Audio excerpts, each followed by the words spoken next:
Welcome to Founderology. My name is Kathleen Wood, and I am the founder of Kathleen Wood Partners, an award-winning growth strategy firm that works with founder-led businesses to propel them to new levels of success.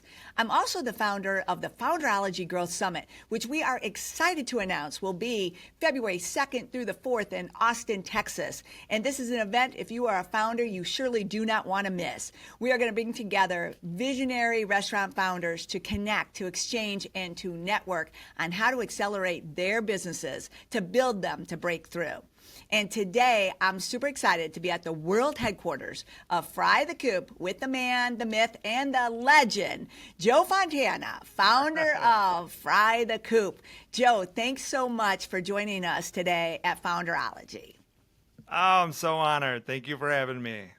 Yeah, this is going to be great, Joe. You know, I love being back in my home base of Chicago, and if anyone's looking over my shoulder, they can see where all those Fry the Coops are popping up all over the Chicagoland area. And I'm really excited to talk today about, your journey to Fry the Coop and, the vision that you have for your amazing business. So I thought probably what would be best, though, is I could tell part of your origin story, but I think people always want to hear the origin story from the founder. So can you tell us how you kind of started Fry the Coop?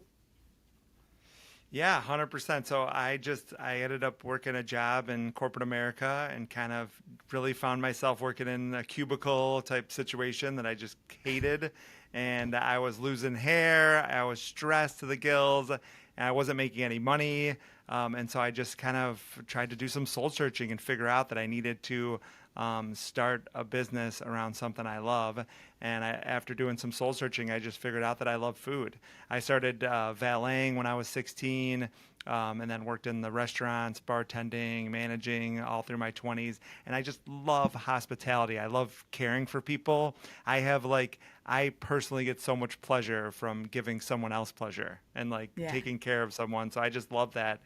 And I didn't know anything about opening up a business or opening up any restaurants at all. So I just started learning. And it was this crazy about, few year period where I read like 50 books. I listened to over probably 1,000 podcasts. I found a mentor who had a little culinary school, and she had a course called the Business of Food. And I was so grateful. I was living in California at the time. She kind of took me under her wing, and 3 months every Saturday turned into 6 months every Saturday. And she kind of mentored me, taught me everything about food costs, how to write a business plan, and kind of got me those first steps. But Fry the Coop came for a love of fried chicken sandwiches, and that you couldn't really find any gourmet, handmade chicken sandwiches. And you ask any of my friends, I put everything into a sandwich. And I forgot how much I love fried chicken. Here in Chicago, my dad used to bring home Brown's chicken. And I remember the box of Brown's chicken opening up, and the whole room would smell. And so fast forward to, in my early 30s, and I basically found a fried chicken place in San Diego, and just was like, oh my God, I forgot. I was like, I love fried chicken so much. And so then when I went back to the town I was living in called Temecula, I couldn't find any fried chicken anywhere. And so I realized, I was like, oh wow, you can't get it. I was living down the street from an In-N-Out burger, and I kind of started dreaming up this concept of what would it be to have a gourmet chicken sandwich, but a really simple menu, kind of like In-N-Out burger. And born was Fry the Coop.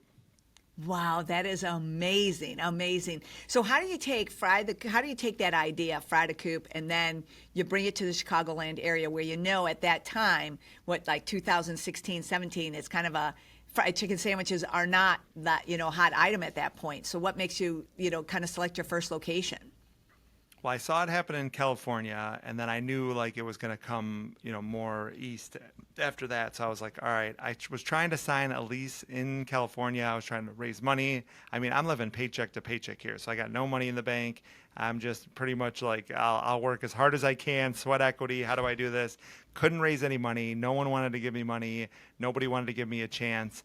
But one of my friends who was in real estate in Chicago, he, kind of started noticing how serious I was. and he offered me $50,000, which at the time I was trying to raise like 500. So he's like, I can give you 50,000. And I was like, well, that's amazing. I'm like, how do you even have 50,000? First of all, I was like blown away, but I'm like, okay. And I'm like, and he also had a building that they had owned that was going to go into receivership, which basically kind of is like a commercial real estate term for foreclosure. And Right. the building was in red for a while. And so right before they were going to lose this building, there was a second generation space of this restaurant, fast casual, that opened up and closed within like 8 months. And so he's like, hey, I have this building we're about to lose, but before that happens, like I can sign a lease for you here. So I had to pack up all my stuff in California. I had just had a baby, just bought our first house. We had to sell it. And I had to talk my wife into moving back across country because we grew up here in Chicago. So after 5 years in California, moved back to Chicago, got keys to this restaurant, and I literally didn't know what to do. But I just knew if I just showed up every day and kept chipping away at it. And we literally opened up the restaurant with no sign. I had to lease equipment. We had 3 employees that we hired. I painted the place. They had these orange chairs that were still there. We just left them. And we basically opened up on like a shoestring budget and kicked the doors open to the first Fry the Coop in Oak Lawn, Illinois, which is a South Side Chicago spot. Yeah, and now today you've got 9 open, right, and a 10th getting ready to open still this year, correct? Yeah, we got our 10th one. It's going to open in about 5 weeks. We're going to kick the doors open, and then I start construction on baby number 11, and we're building a commissary behind that shortly, at the same time, but that happens in about 6 weeks. Oh, that's fantastic. That is fantastic. Congratulations on all that success, Joe, and so much more that's coming your way for sure. You know, when I talk to founders a lot and having worked with a lot of founders, I always find that there's always this like aha moment where, you know, you've got this idea, you have this vision, and you open, and there's still that question mark. Is it going to work? Will the customer like it? Was it just in my mind, or do I really have a viable concept here? Did you have one of those aha moments where it was just like, oh my gosh, I have got it with Fry the Coop? I think the moment came before Fry the Coop, but it was when I had this Nashville hot chicken sandwich in California. I couldn't stop thinking about the flavor. I was in my bed dreaming about the flavor. And I remember kind of almost waking up and like craving it in the middle of the night after just having it one time. So that was like the moment when I realized like it was such a unique like flavor of fried chicken sandwich that I was like, you know, there's something here. If you can't stop thinking about that flavor and it's like haunting your dreams, and I couldn't wait to go back and get it, I'm like, there is something here. But for Fry the Coop specifically, I mean, it was probably about a year in where we just kept selling out, and we had so many, I mean, we were so busy, we couldn't handle the operations of how many people were coming in to get it. And I had so many people like, I got noticed at a gas station where someone was like, oh my gosh, you're the Fry the Coop guy. They were like, oh my God. They're like, my family and I love it. We go every Sunday now. So it was like this, like, oh, like we actually have something here, you know? Yeah.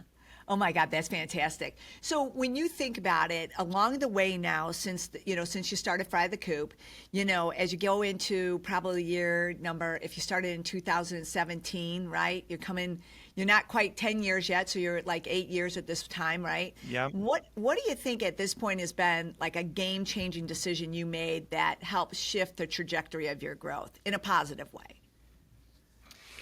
Ooh, a game-changing decision would be kind of and at this level now, it's really understanding that finances are almost everything in the business. Yeah. You cannot rest on any laurels when it comes to knowing your numbers, knowing day to day, your labor, your food costs, like really understanding what your numbers are. And I always said there's 3, pillars that I've learned. It's a great service, great product, and then great finances. And if you don't have all 3 of those, the business will not make it. Like you can have a great product and horrible service and horrible financing, like it's going to not make it. So I think you need all 3 of those. And Right. I think that's where a lot of chefs go wrong in the restaurant business, because they open up a restaurant thinking like, oh, I know how to do great service. I know how to do great food. Okay.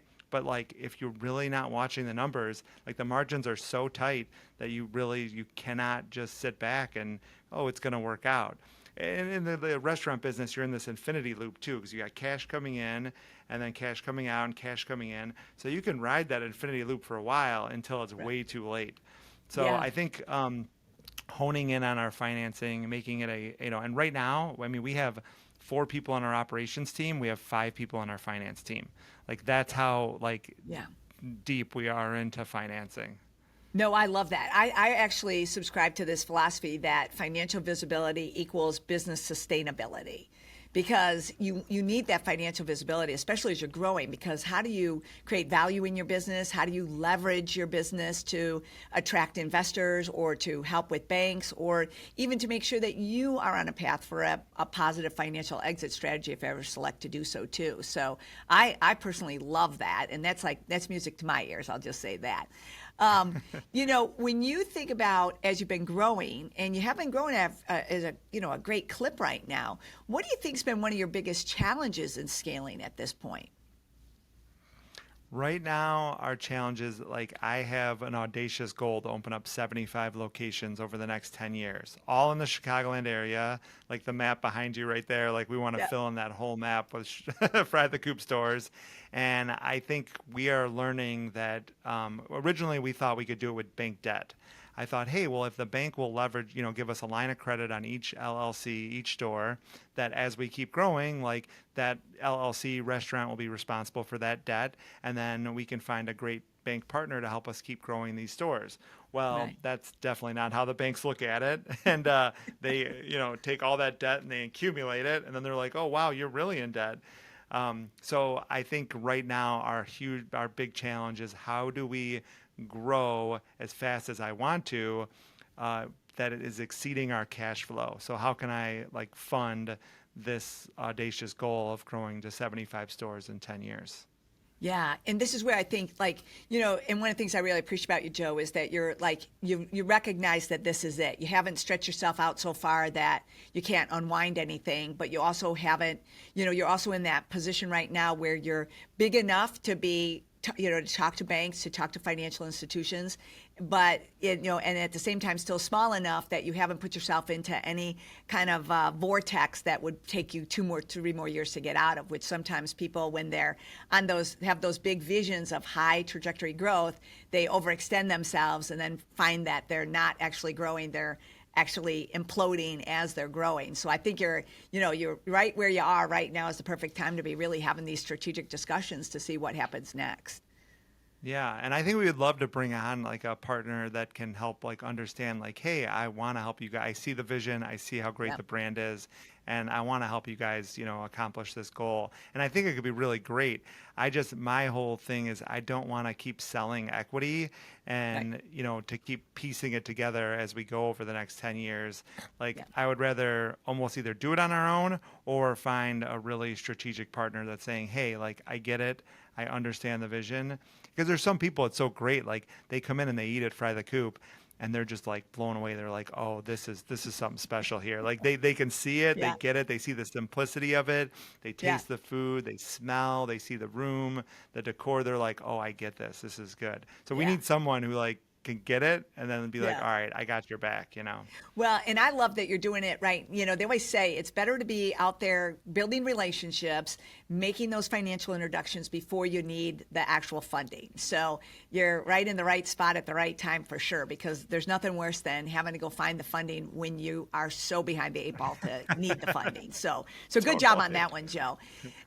Along the way as you've been growing, has there been one unconventional idea or one out of the box idea that you've done that really helped you or the brand, really get wow, that Fry the Coop, they are, because you do so much on social media, so much, you have so many great followers. Is there anything, anything like an unconventional idea you've done to this point that's been wow, we did this and this really set us apart from everybody out there?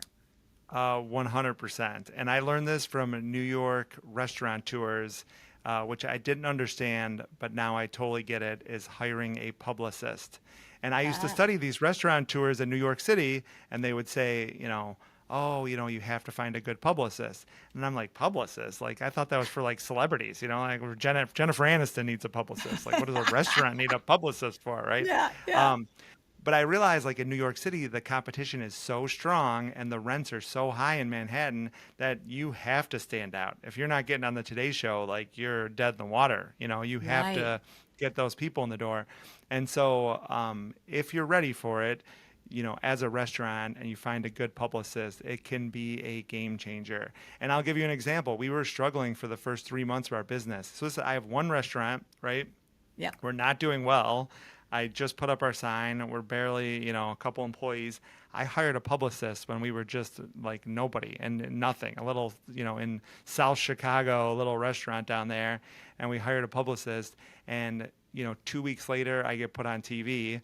Wow. I do a segment live on ABC. All of a sudden, phone starts ringing. Immediately, the segment goes on. All weekend, we were busy. A couple weeks after that, we had one of the ABC people found out about it. It's this guy's called the Hungry Hound. He's like Oh, yeah. a big Big.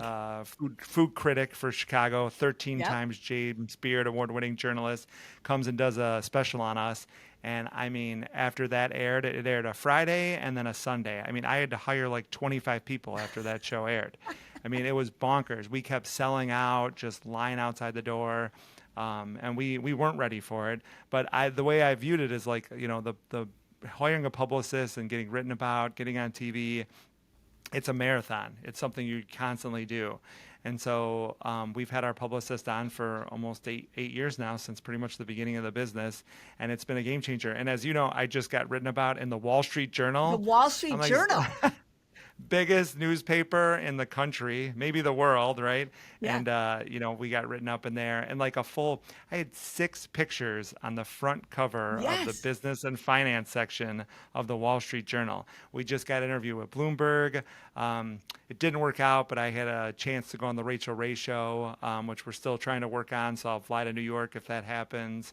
So like, I think, to me, that has been a game changer, is hiring a great publicist to, project us and get us noticed out in the world here. Well, and Joe, I just want to also add to that not only is that brilliant, but the other side of it is like and I'm sure people are going to look up your Wall Street Journal article, they're going to look at Bloomberg, they're going to look at the ABC, but you're literally sitting there talking about why your product's exceptional, why your business is great, why you support local. I mean, so you're not getting on there and just talking about fluff, right? Like they're not having you tell the weather at the break. I mean, you're literally talking about your business in real terms, which I think is so powerful of what's happening there. Oh yeah, and I've done now 17 times. I've been featured on WGN. Like I'm like a regular at the WGN studio now. We've been on ABC. I don't even know 15 times. Wow. Been on Fox News 5 or 6 times. CBS, NBC. We've had the Sun Times come out. Chicago Tribune write about us. I mean, and then all these little articles that come out, it just it helps build the brand, Right, right. I mean, and look, it's a brilliant idea. And again, I just want everybody to know, like you did this when you only had one restaurant. Yeah. I mean, it's definitely taking a leap of faith. yeah, totally. Jumping off But the cliff. but it's just so brilliant, and look how it's helped propelled, as you've continued to grow, and now it's not just a local exposure; it's the national and the international exposure now. But and those all create other opportunities, especially when you're trying to grow a brand, which I think is fantastic. Oh, for sure. 100% Yeah. on that. Joe, when you think about, because just kind of staying with the founder's mindset a little bit, when you think about a founder, what do you think is one of the most overlooked traits of a founder? And then what do you think is one of your founder superpowers? Oh, well, they're probably one and the same, but it is persistence. Honestly, I've found that the greatest trait you can have is just constant persistence. You don't have to be the smartest person. You don't have to have all the answers. You don't have to really even know what's going on. You just have to keep drilling away at it and just keep chipping away. Sorry, that's the word I was looking for. Yeah. You just have to keep showing up every day and just chipping away and doing, what you think is best, using your gut. And I think persistence pays dividends on anything, And to me, that, that and then the grit, having grittiness. I have this fear of being poor or being in poverty. And I got a family, 3 kids at home. I mean, and it might sound silly, but like I have this fear that if we don't succeed, my kids are not going to eat. In turn, they die. And so if I don't succeed, we go poor and go into poverty. And to me, that's like this underlining fear that drives my grit. And to me, it's like I will work tirelessly. I will get up at 5 a.m. I'll work till midnight, 2 a.m. I don't care. Like I will grind it out until we get it done. Yeah, well, having that driving motivator, I think, is a distinct characteristic of the entrepreneurial and the founder spirit, right? Because there are many days where you get knocked down and there's many days where you get knocked sideways, and you still have to be able to, there's not a million people behind you. You still have to be able to get up and go get it again. So I think that inner spirit that drives us is, I think, what sometimes separates those who are very successful with it and some that after they hit the first speed bump are like, this is just not for me. And that's okay. There's nothing wrong with any of it. But there's a lot of speed bumps when you're growing, as when you're growing a business. Just kind of keeping on that same theory, it's kind of same line. What do you think is a mindset that has served you well, like grit, persistence, but what's a mindset that served you well as you've been growing the business? So one thing that I love that has really helped me is it's kind of this Kaizen is the phrase, it's a quote unquote Kaizen, but it's small daily improvements eventually lead to huge advancements. And also in that same breath, I love, like, how do you eat an elephant? One bite at a time. And my father-in-law, in the same ethosphere here, he always said, you can handle anything one day at a time.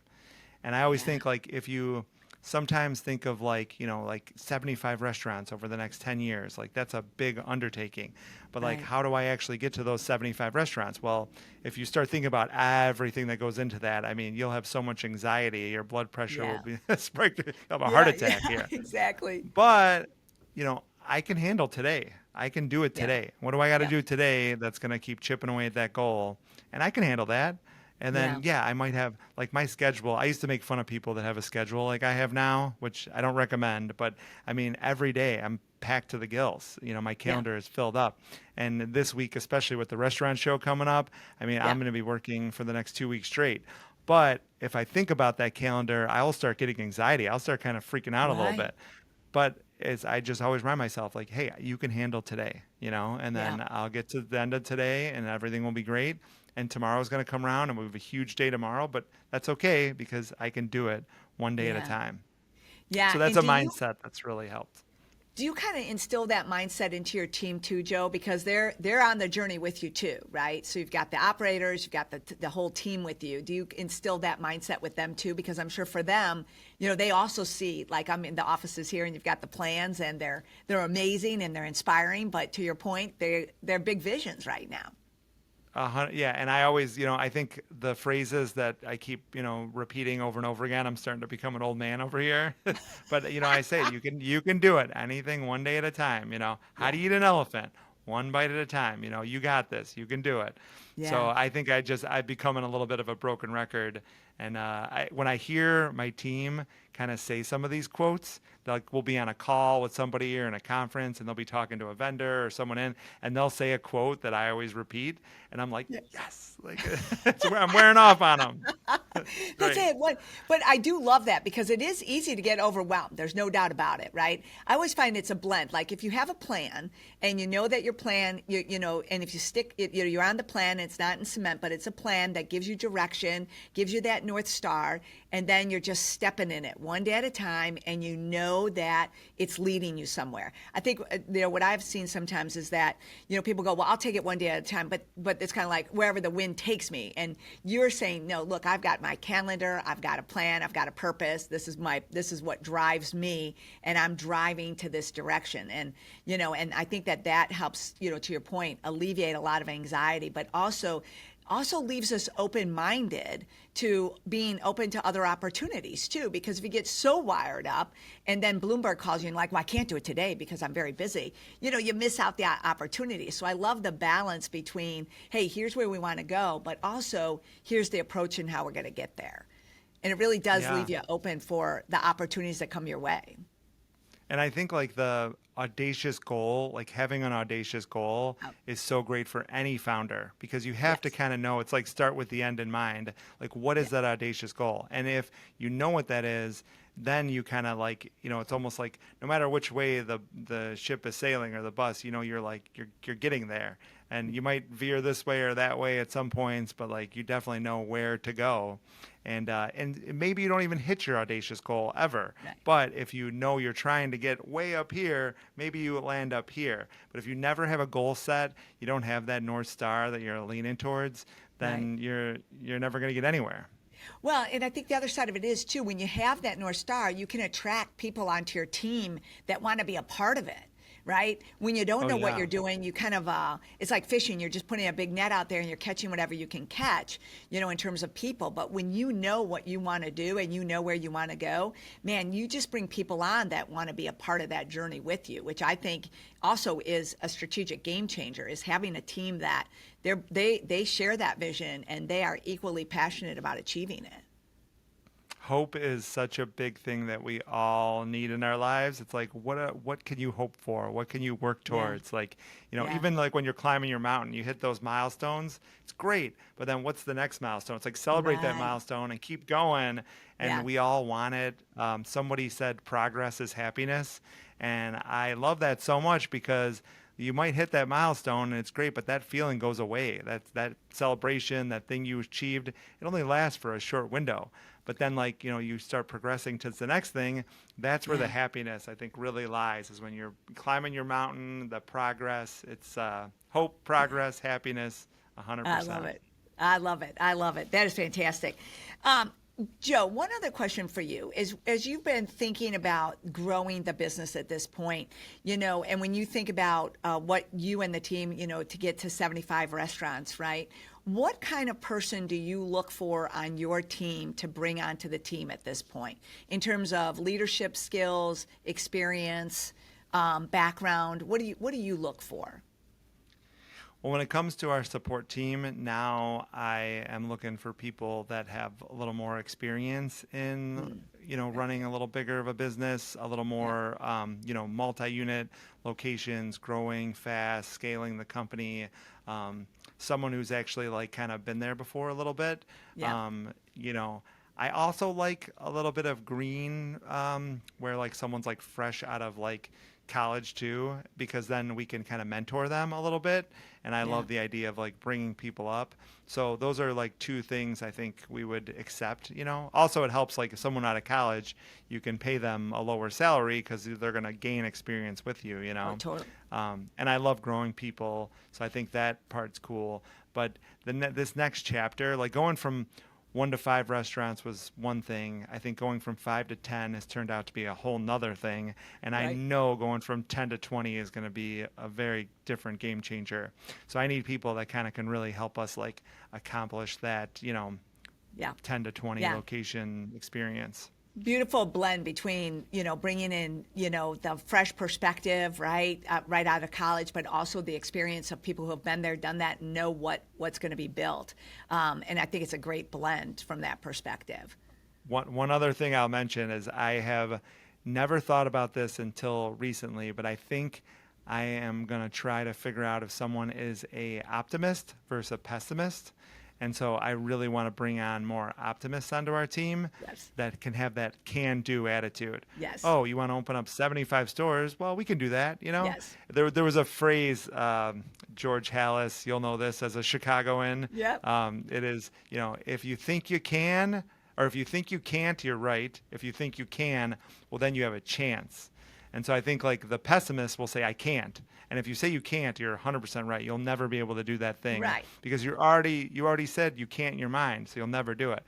But if you say, I can't, I think we can, then Yeah. maybe there's a chance. It doesn't guarantee that you're going to be successful, but there is a Right. chance there that you'll get there. So I think that's a new shift too, is that we're looking for optimists going forward. That's like one of my number one things. Like when I work with founders, man, I am like, look, the people that report to you, they have to share your vision.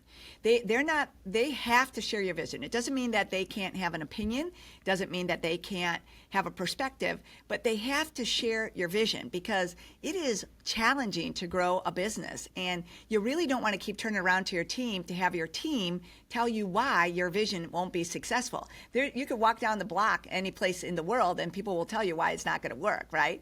That's why I wrote a whole book called Founderology, because I wanted the team members to understand is like, it's not your role to tell the founder how to do this. It's your role to come in, share that vision, be a part of the journey, and take that journey for all it's worth, because very few people get to build businesses. And when you get a chance to do it, one of your most significant roles is not to continue to sit there and be the quote unquote devil's advocate for the founder. I'm like, why does somebody burning in hell need an advocate? It doesn't make any sense. So why does the founder need you, And I think the rub is, and I think you kind of helped me understand this last year, is that operations people in finance, they're very what do they say? It's the A-type personalities, and they're adverse to risk, right? And they're adverse. Their job is their operations. And you need operations, you need tight operations, and so they're thinking, how do we make this work efficiently, timely? They're like thinking like really like in the box. And as a founder, your head's in the clouds. You're thinking, anything's possible. Let's go. So I think like that's the challenge is you need those great operations people, but you need them to buy into the vision and not be so devil's advocate. And it is a challenge, It is. You need those operations people. Yeah, no, I totally agree. But I think that's the key. Like I've seen so many founders and they're like, my team just doesn't buy in. And I'm like, well, this is also why I'm not in HR, but then find a team that buys in because, man, you got so many people that are going to tell you you're wrong every day. Your team's got to be, and not that they should be Pollyannish either. Oh, this is the greatest thing. Let's all jump off the cliff. But it should be like, no, let's go take down that market. Let's go crush it. I mean, those are the people you want running with you. 100%. That's what I think is the exciting part about growing businesses. I agree. All right, Joe, I cannot believe this, but our time is coming to a close. Can you believe this? It goes so fast every time we have a conversation, Joe. We could talk forever. I know. All right, so we have five quick questions for you. First, what is the favorite menu item that everyone should try at Fry the Coop? I know I've had a few favorites, but what do you think? I know it's like choosing the favorite child, but... I know. Our Nashville hot chicken sandwich, literally, it's got coleslaw on it. It's a double fried in beef tallow. You can season it how you want it, if you want it really spicy or not too spicy. But we toast these brioche buns in whole butter, and it is just the real deal. It is so juicy and crunchy and savory and salty and spicy all at the same time. So I would say you're coming to Fry the Coop, try the Nashville hot chicken sandwich. Okay, and I'm going to add on to that is an extraordinary sandwich. I have had that. And then I'm going to also add, take it to go, but also get the chicken and waffles too, because that... Yes. Whew, another good one. Thank you. Joe, what is one word that sums up your journey so far as the founder of Fry the Coop? Ooh, gosh, one word? You're making this really hard here. I know. I would say it's got to be like humbling would be my word. Oh, nice. Okay. And then what's one book you would, I know you're an avid reader, avid podcast listener. What's one book you think every founder should listen to or read? Ooh, one book. I know. I would say, if anything, a book called Finish Big by Bo Burlingham.